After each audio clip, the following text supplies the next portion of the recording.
We're talking virtual persons. And no, this isn't some sci-fi movie plot, though it could feel like it. Our source material is Dr. Goudarzi's book, The Emergence of Virtual Persons. He dives deep into the legal and ethical stuff around AI and robot rights, which, let's be honest, is becoming less theoretical by the day. Exactly. So, for anyone listening who hasn't quite wrapped their head around this, when we say virtual persons, what are we even talking about? Like robots running for office? Aha, not quite there yet. Yeah. But think about it. We have natural persons, that's us, right? Makes sense. And then there's legal persons, which are more like corporations, those kinds of entities. Okay, I'm following. Dr. Goudarzi is saying as AI gets crazy advanced, maybe we need a third category virtual persons. These would be AI, robots, super sophisticated digital avatars that operate with so much autonomy, it challenges how we define personhood. Okay, I see where this is going. But why is this coming up now? What's changed? AI's evolved big time. Not long ago, it was all about rules, computers following instructions. Right, basic programming. Machine learning, deep learning. AI is learning from data, making decisions on a level that's, well, kind of freaky. So it's not just getting smarter, it's almost becoming an entity, not just a tool. Exactly. So then all these questions pop up. If an AI creates art, makes an invention, even gives a medical diagnosis, who owns that? Who's responsible if it screws up? That's what Dr. Goudarzi wants us to figure out. I can already see the legal battles. But before we go there, I'm curious, what do people even think about this? Are we ready for robot rights protests?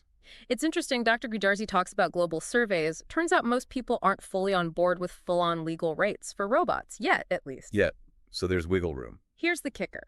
When you describe AI as sentient, feeling, experiencing things, people get more on board. Like, morally, it feels different, even if the law hasn't caught up. So it comes down to how we define sentience.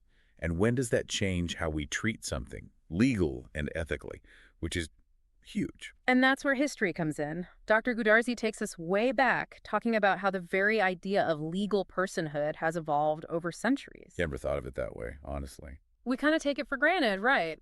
But it wasn't always a thing. Dr. Goudarzi goes back to Roman law.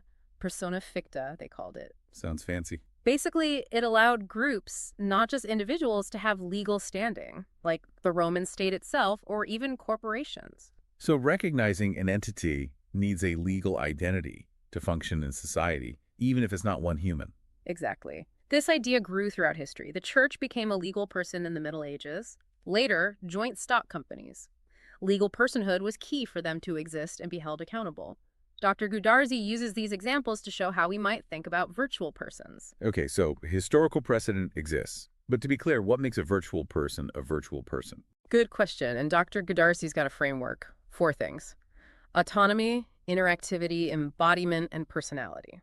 So a virtual person needs to act independently, engage with us and other systems, have some kind of embodiment, physical or digital, and even simulate emotions and stuff. So more than just using AI as a tool, it's about AI becoming almost relatable. Precisely.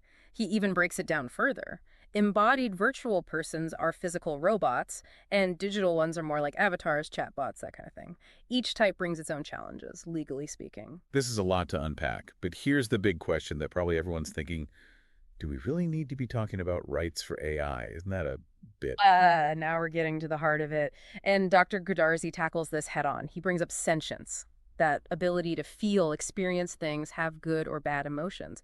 His argument is, if AI gets to a level of sentience like humans or even some animals, can we ethically deny them rights? Like our understanding of animal sentience has changed how we treat them legally, right? Could the same thing happen with AI? Exactly what he's exploring. He lays out arguments for and against AI rights, because it's definitely not a simple answer. So who gets to decide? Is this for legal experts, or does the public have a say? Dr. Goudarzi's point is, this isn't just some theoretical debate, it affects all of us, so everyone needs to be part of the conversation. Policymakers, tech people, ethicists, the public, everyone. That's a lot of voices. But I guess that's the point, right? This isn't just about robots. It's about how we want our future to look. Couldn't have said it better myself. Okay, so less philosophy for a sec.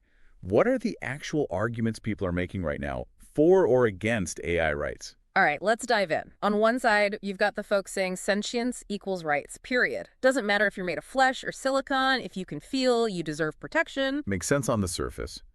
But what's the counter argument?